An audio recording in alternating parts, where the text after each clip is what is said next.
प्रकृति की गोद में बसा मायापुर एक छोटा सा गांव था, जिसमें प्रवेश करने का सिर्फ एक ही रास्ता था, क्योंकि बाकी के तीनों ओर से ये पहाड़, नदी और घने जंगल से घिरा हुआ था।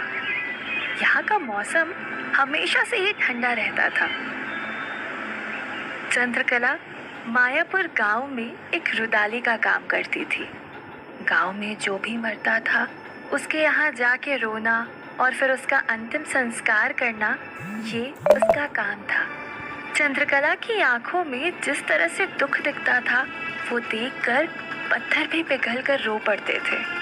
जब भी वो रोना शुरू करती थी, ऐसा लगता था जैसे वो भगवान से बात करके शिकायत कर रही हो कि क्यों, आपने ऐसा क्यों किया। आज मायापुर का मौसम बेहद खराब था। सुबह से बारिश हो रही थी और बिजली भी कड़क रही थी। रात को चंद्रकला अपने घर में सोने की तैयारी कर रही थी कि तभी दरवाजे पे जोर की दस्तक हुई। वैसे चंद्रकला का घर जंगल के एक किनारे पर था और ऐसे वक्त पे उसके घर कोई आता जाता नहीं था। फिर आज मौसम भी खराब था, इसीलिए दरवाजे पे हुई इस दस्तक ने उसे हैरानी में डाल दिया। जब उसने दरवाजा खोला तो सामने उसे कोई भी नहीं दिखा। बारिश जोरों की हो रही थी और बाहर धूप अंधेरा था। चंद्रकला इधर उधर देखने लगी कि किसने दरवाजे पे आहट की, लेकिन रात के अंधेरे में उसे कुछ नजर नहीं आ रहा था। तभी एक बच्चे के रोने की आवाज उसके कानों में पड़ी। उसकी नजर नीचे गई तो समझ आया कि कोई नवजात बच्चा छोड़ के गया था। चंद्रकला को अजीब लगा, लेकिन झट से उसने उस बच्चे को अपनी गोद में उठा लिया और उसको चुप कराने लगी। चंद्रकला ने देखा तो वो एक बच्ची थी। उसने इधर उधर देखते हुए तेज आवाज में कहा, कौन है यहाँ? सामने आ जाओ। ये बच्ची को मैं नहीं रख सकती, इसको वापस ले जाओ तुम। पर चंद्रकला की आवाज सुनने वाला कोई भी नहीं था। चंद्रकला उस छोटी सी बच्ची को देख ये तो समझ गई थी कि कोई इसे बचाना चाहता था, पर कौन, ये उसे नहीं मालूम था। उस बच्ची को देख चंद्रकला के मन में तरह तरह के ख्याल चलने लगे कि कहीं कोई बुरा साया तो नहीं, या फिर कोई भूत या पिशाच। चंद्रकला भूत, प्रेत, टोना टोटका जैसी चीज़ों पर विश्वास करती थी।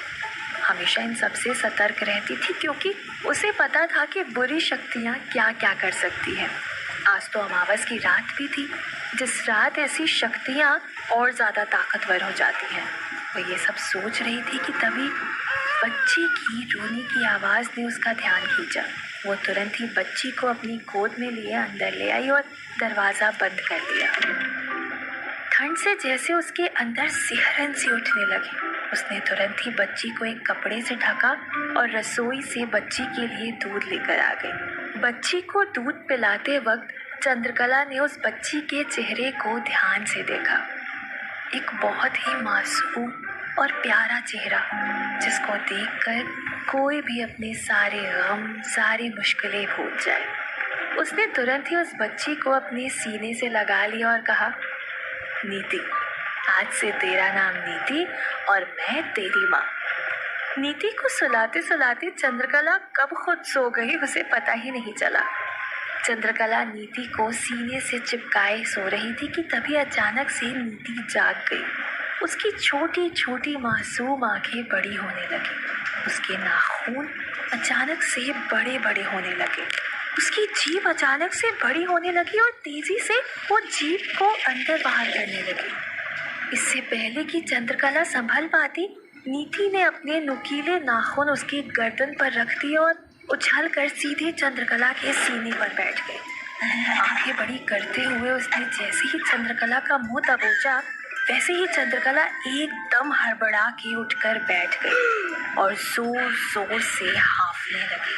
हे भगवान, अच्छा वो ये सपना था। हकीकत में नीति अगर ऐसा करती तो मेरी जान ही ले लेती। भगवान, तेरा लाख लाख शुक्र है, नीति सो रही है और मैं एक डरावना सपना देख रही थी। चंद्रकला की नजर जब बाहर गई तो उजाला हो चुका था और बारिश भी रुक गई थी। तभी उसे बाहर से किसी ने आवाज दी। वो इस आवाज से परिचित थी। ये आवाज गांव के ही एक आदमी की थी। चंद्रकला जब बाहर गई तो सामने सरपंच के यहाँ काम करने वाला आदमी था। चंद्रकला, कल रात सरपंच की मौत हो गई, चलो जल्दी, मैं तुमको ही ले जाने आया हूँ। सरपंच की मौत का सुन चंद्रकला के होश उड़ गए। कुछ दिन पहले ही तो वो उनसे मिली थी। उसके लिए वो किसी देवता से कम नहीं थे। चंद्रकला बच्ची का सोच थोड़ा परेशान हो गई कि वो अंतिम संस्कार में कैसे जाए। वो इस बच्ची के बारे में किसी को भी नहीं बताना चाहती थी। तभी उसे कमला ताई की याद आई, जिन पे वो भरोसा कर सकती थी। कमला ताई के हवाले उस बच्ची को छोड़ चंद्रकला सरपंच के अंतिम संस्कार में जा पहुंची, जहां लगभग पूरा गांव इकट्ठा था। सरपंच सिर्फ कमला के लिए ही नहीं, समूचे गांव के लिए देवता समान थे। हर समय मदद के लिए खड़े रहते थे। वहां पहुंच चंद्रकला को पता चला कि उनकी मौत दिल का दौरा पड़ने से हुई। उनकी छोटी बहन गांव छोड़कर भाग गई थी। इसी सदमे से उनको दिल का दौरा पड़ गया। उनके अंतिम संस्कार के समय अचानक फिर से बादल घिर आए और आसमान में एकदम अंधेरा छा गया। बादलों की गरजने की आवाज सबका दिल दहलाने लगी। चंद्रकला को अचानक याद आया कि जब गांव का एक आदमी, जिसके बारे में लोग बोलने लगे थे कि कोई साया है, उसके अंतिम संस्कार पे भी ऐसा ही मौसम हो गया था। उस पुरानी बात को चंद्रकला सरपंच की मौत से जोड़ने लगी और जाने क्यों उसे ऐसा लगने लगा कि इस मौत के पीछे जरूर कोई काली शक्तियों का हाथ है। जब अग्निदेवी, उनके सरपंच का छोटा भाई माधव आगे बढ़ा तो तेज हवा चलने लगी। इस वजह से अंतिम क्रिया हो ही नहीं पा रही थी। पूरा गांव इस बात से परेशान हो रहा था। तभी चंद्रकला माधव के पास गई और बोली, छोटे साहब, मुझे लगता है इनको दूसरी जगह ले जाकर जलाना चाहिए। हमें नहीं पता है कि तूफान कब तक थमेगा। इससे पहले कि कुछ और बुरा हो, हमें और देरी नहीं करनी चाहिए। चंद्रकला की बात सुन के माधव लाश को मायापुर से 30 किलोमीटर दूर एक गांव ले जाकर उनका अंतिम संस्कार किया। चंद्रकला जब वापस घर पर आई तो देखा कि नीति अपने झूले से जमीन पर गिरी हुई थी। उसने देखा कमला ताई वहीं पास में सो रही थी। वो भाग के नीति के पास गई और कहा, भगवान, मेरी बच्ची ठीक हो, उसे कहीं कुछ हुआ तो नहीं। उसकी आवाज सुन कमला ताई की भी आंख खुल गई। कमला ताई ये देखकर हैरान थी कि नीति नीचे जमीन पर गिरी हुई थी। उसने अभी थोड़े वक्त पहले ही उसे झूले में डाला था। हालांकि ये बात भी चौंकाने वाली थी कि झूले से गिरने के बाद भी नीति को कोई चोट नहीं आई थी। तो कमला ताई बोली, मुझे माफ कर दे चंद्रकला, पता नहीं कब मेरी आंख लग गई। भगवान का शुक्र है कि नीति बिल्कुल ठीक है। चंद्रकला ने हामी भरी और कहा, आप बिल्कुल सही कह रही हैं, बच्चे तो भगवान का ही रूप होते हैं। पर चंद्रकला मन ही मन डर गई थी कि बच्चा सही सलामत होना अलग बात है और चोट ना लगना एक अलग बात है। कमला ताई के जाने के बाद चंद्रकला ने तुरंत ही नीति की नजर उतारी। वो नीति को हर एक खतरे से बचाना चाहती थी। उस रात चंद्रकला ने नीति के लिए पूरी रात मृत्युंजय मंत्र का जाप किया ताकि कोई भी बुरी शक्ति नीति के आसपास भी ना आ पाए। नीति अब पूरे 12 साल की हो गई थी। नीति के लिए अपना स्कूल और उसका घर यही उसकी दुनिया थी। वो चंद्रकला के साथ बहुत सारी बातें करती, घर के काम में मदद करती। जब चंद्रकला बहुत थक जाती तब नीति उसके पैर भी दबा देती। चंद्रकला और नीति अब एक दूसरे की दुनिया बन चुकी थी। पर चंद्रकला को हमेशा ही नीति के लिए डर बना रहता था। वो हमेशा कोशिश करती थी कि नीति को कोई चोट ना आए। उसका मानना था कि जो घाव दिखते नहीं, जरूरी नहीं है कि वो होते भी नहीं है। सरपंच की मौत के बाद गांव वालों ने उनके छोटे भाई माधव को सरपंच बना दिया था। आज 12 सालों बाद चंद्रकला को फिर से उस घर में बुलाया गया था। इस बार मरने वाली घर की सबसे छोटी बेटी थी। चंद्रकला को लेने 4 लोग आए थे और जब चंद्रकला घर से निकली तो उसने नीति से कहा, कुछ भी हो जाए नीति, तुमको ये दरवाजा नहीं खोलना जब तक मैं वापस नहीं आ जाती। मानो चंद्रकला को किसी खतरे का आभास हो गया हो। नीति ने हाँ में सिर हिलाया और कहा, कुछ हुआ है क्या माँ? चंद्रकला ने सोचते हुए कहा, अभी कुछ हुआ तो नहीं है, पर पता नहीं, कुछ भी हो सकता है। चंद्रकला जब वहां पहुंची तो देखा कि माधव पूरी तरह से टूट चुके थे। उनकी इकलौती बेटी अदिति मर चुकी थी। उसके गले पे फांसी के फंदे का निशान साफ दिख रहा था। माधव रामनाथ की जैसा सरपंच नहीं था। माधव घमंडी था और मौका परस्त भी, जो अपने स्वार्थ के लिए किसी का गला भी काट सकता था। गांव वाले उसे पसंद नहीं करते थे, लेकिन उसका खौफ इतना था कि बोलने की हिम्मत किसी में नहीं थी। माधव अपनी बेटी से जान से ज्यादा प्यार करता था। उसकी अचानक मौत ने जैसे माधव को तोड़ सा दिया था। चंद्रकला जब वहां पहुंची तो उसे अंतिम संस्कार की क्रिया आगे बढ़ाने को कहा गया, लेकिन चंद्रकला के मन में एक अजीब सा डर था। उसने अदिति की माँ के पास जाकर उनको समझाते हुए कहा, ये कुंवारी मरी है, आपको तो इसे सुहागिन की तरह सजाना होगा, फिर आप इसका क्रियाक्रम कर सकते हैं। चंद्रकला की ये बात सुन सभी दंग रह गए थे। ये बोल वो वहां से चलने को हुई, तभी पीछे से माधव गुस्से से चिल्लाया, ए रुदाली, कहाँ जा रही है? मेरी बेटी का अंतिम संस्कार किए बिना? माधव की गरजती आवाज सुन चंद्रकला सन्न रह गई। वो पीछे मुड़ी तो सामने माधव गुस्से में लाल खड़ा था। चंद्रकला ने डरती हुई दबी आवाज में कहा, छोटे साहब, अदिति ने आत्महत्या की है, मैं इसका अंतिम संस्कार नहीं कर सकती। मैं आपकी बहुत इज्जत करती हूँ, इसीलिए मैंने क्रियाक्रम की विधि बताई, नहीं तो जिस घर में आत्महत्या हो वहां मैं जाती तक नहीं हूँ। ये सुन माधव गुस्से से पागल हो गया था और उसे घसीट के अदिति की लाश के पास ले गया और फिर धक्का देके गिराते हुए बोला, चुपचाप विधि शुरू कर, वरना जानती तो है ही मुझे, यहाँ से जिंदा नहीं जा पाएगी तू। चंद्रकला ने डरते हुए माधव के पैर पकड़ लिए और गिड़गिड़ाते हुए कहा, ऐसा अनर्थ मत कीजिए छोटे साहब, सब कुछ खत्म हो जाएगा। अगर आज अदिति बिटिया का अंतिम संस्कार हम कर देंगे तो इस गांव में सब कुछ तबाह हो जाएगा। आप, मैं और पूरा मायापुर, कोई नहीं बचेगा यहाँ। सबके बारे में एक बार सोचिए छोटे साहब। चंद्रकला की आंखों में डर साफ दिखाई दे रहा था, पर उसके अलावा किसी और की हिम्मत नहीं हो रही थी कि माधव से कोई कुछ कहे। तभी गांव के सबसे बूढ़े चाचा माधव के पास आए और उसे समझाते हुए कहा, माधव बेटा, अगर चंद्रकला कह रही है तो मतलब जरूर अनहोनी हो सकती है, इसकी बात मान लो, अदिति बिटिया को लेकर चलते हैं कहीं और। ये सुनते ही माधव ने उन बूढ़े चाचा की तरफ देखते हुए कहा, चाचा, मेरी बच्ची की लाश पड़ी है सामने, अब इससे बड़ी अनहोनी क्या हो सकती है? आप कृपा करके बीच में मत आइए, नहीं तो मैं गुस्से में जाने क्या कर बैठूंगा, खुद मुझे भी नहीं पता है। ये सुन अब बाकी गांव वाले भी डर गए थे कि कहीं गुस्से में आकर माधव किसी की जान ना ले ले। चंद्रकला ने डरते डरते विधि शुरू कर दी। उसने अदिति को लाल जोड़े में तैयार कर दिया और उसकी अंतिम यात्रा के लिए गांव वाले निकल पड़े। माधव के कुछ आदमी चंद्रकला के पीछे पीछे चल रहे थे।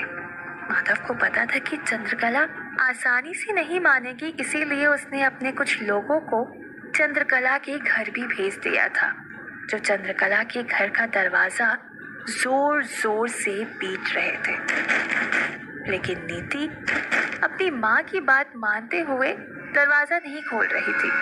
तभी उनमें से एक ने बोला, ये लड़की ऐसे नहीं दरवाजा खोलेगी, तोड़ देते हैं और बाल पकड़ के खींचते हुए ले चलते हैं इसको।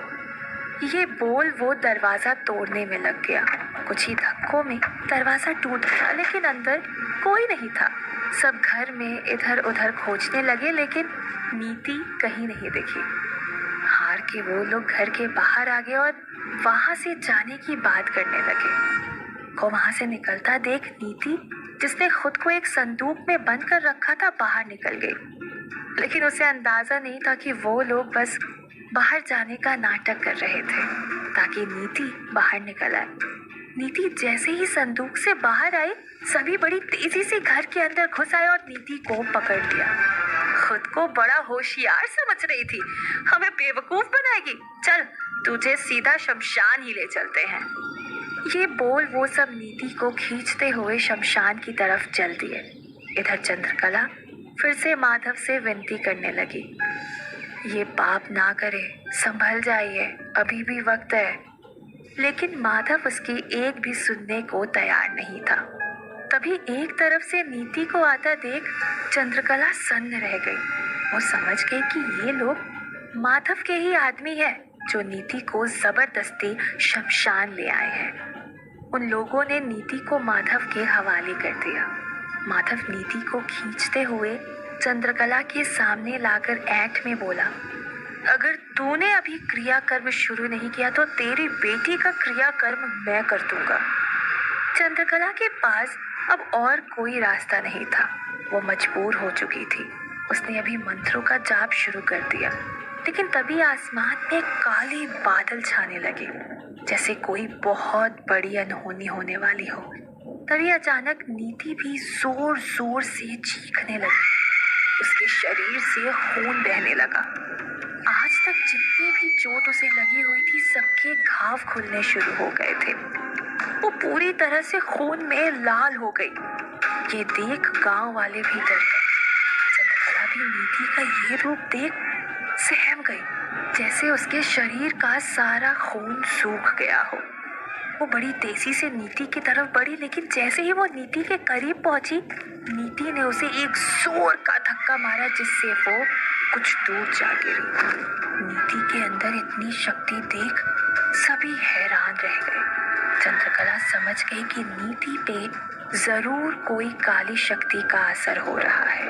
नीति भी नहीं समझ पा रही थी कि ये उसके साथ क्या हो रहा था। वो भी डर के मारे इधर उधर भागने लगी। तभी उसका पैर लड़खड़ा गया और वो अदिति के लाश के ऊपर जा गिरी। अदिति की लाश को छूते ही नीति तुरंत बेहोश हो गई। ये देख वहां मौजूद सभी गांव वालों में भगदड़ मच गई। दहशत में लोग वहां से भाग निकले। नीति का खून से लथपथ शरीर देख माधव भी सन्न रह गया। वो भी वहां से भाग गया। चंद्रकला भाग के नीति के पास पहुंची और उसको होश में लाने की कोशिश करने लगी, लेकिन नीति में जैसे जान ही नहीं बची थी। आसमान में बादल घिराए थे और बिजली कड़कने लगी थी। तभी बिजली की चमक अदिति के लाश पे आ गिरी और लाश धू धू कर जलने लगी। ये देख चंद्रकला के होश उड़ गए। उसे समझ आ गया कि किसी काली शक्तियों का ये काम है। वो नीति को उठाकर किसी तरह भागते हुए घर आ गई, लेकिन नीति को अभी तक होश नहीं आया था। उसका शरीर अभी भी खून से लाल था। चंद्रकला अपनी बेटी की ये हालत देख बहुत परेशान हो रही थी। उसे समझ नहीं आ रहा था कि वो अपनी बेटी को कैसे बचाए। तभी उसने जोर जोर से मृत्युंजय मंत्र पढ़ना शुरू कर दिया। वो पूरी रात मृत्युंजय मंत्र का जाप करती रही। बाहर जोर की बारिश होती रही। पूरा गांव मानो घर में कैद हो गया था। सुबह हो गई थी, लेकिन नीति को होश नहीं आया था। चंद्रकला की चिंता भी बढ़ने लगी। बाहर बारिश थमने का नाम नहीं ले रही थी। तभी चंद्रकला के घर के बाहर गांव का एक लड़का भागते हुए आया। उसके चेहरे पर डर था। उसने हड़बड़ाहट में दरवाजे की कुंडी खटखटाई। जब चंद्रकला ने दरवाजा खोला तो उस लड़के ने हाफते हुए जल्दबाजी में कहा, जल्दी चलो माही, बचा लो सबको, नहीं तो सब मारे जाएंगे। उस लड़की की आवाज में कपकपी थी, जैसे किसी बहुत भयानक हादसे को देख आया हो। चंद्रकला ने उसकी तरफ देखते हुए गुस्से में कहा, अब क्यों आए हो? जब मैं कल चीख चीख के बोल रही थी तब कहाँ थे तुम सब? सुरेश ने घबराहट में जैसे गिड़गिड़ाते हुए कहा, माई, कल जो अंतिम संस्कार में शामिल हुए थे सब एक एक कर मर रहे, उनको बचा लो माई, बचा लो उनको। ये बोलते वक्त ही उसके मुंह से खून बहने लगा, उसकी आंखों से भी खून बाहर निकलने लगा। ये सब देखकर चंद्रकला के होश उड़ गए। वो उस लड़की को संभालने को हुई तभी वो सीधा जमीन में किसी लाश की तरह गिर गया और उसकी जान निकल चुकी थी।